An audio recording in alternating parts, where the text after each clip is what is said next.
غربت بھی کیا عجیب چیز ہے۔ پچھلے دنوں میں نے خلیل الرحمن قمر صاحب کا ایک جملہ پڑھا جو انہوں نے لکھا کہ میں جب چھوٹا تھا تو بڑا انا پرست تھا، غربت کے باوجود کبھی بھی یوزڈ کپڑے نہیں پہنتا تھا۔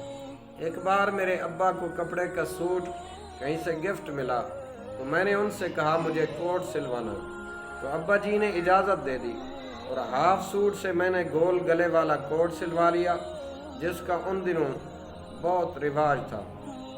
وہ کوٹ پہن کر میں چچا کے گھر گیا تو چچی اور کزنز نے فٹ سے پوچھا، اوے خیلے یہ کوٹ کتوں لیے؟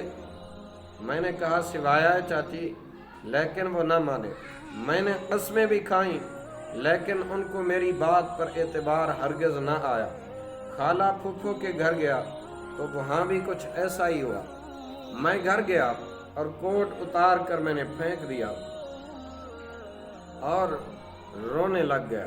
حالات کچھ ایسے تھے کہ کوئی بھی ماننے کو تیار ہی نہیں تھا کہ خیلہ بھی نیا کوٹ سلوا سکتا ہے۔ پڑھنے لکھنے اور جاب کے بعد جب میں ایک بینک کے بورڈ آف ڈائریکٹر کا ممبر بنا تو بورڈ آف ڈائریکٹر کی ایک میٹنگ میں اچھی سی ڈرائی کلین کیا ہوا لنڈے کا کوٹ پہن کر گیا تو میرے کولیگز نے جو میرے ساتھ تھے کوٹ کو ہاتھ لگا کر پوچھنے لگے، خلیل صاحب بڑا پیارا کوٹ ہے، کیڑا برانڈ ہے کہ کتھوں لے آجے؟ کلات سٹیچنگ بھی کمال ہے۔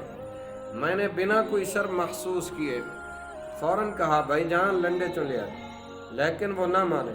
میں نے قسمیں بھی کھائیں پھر بھی ان کو اعتبار نہ آیا، اور اب کی بار میں رونے کی بجائے زور زور سے ہنسنے لگا۔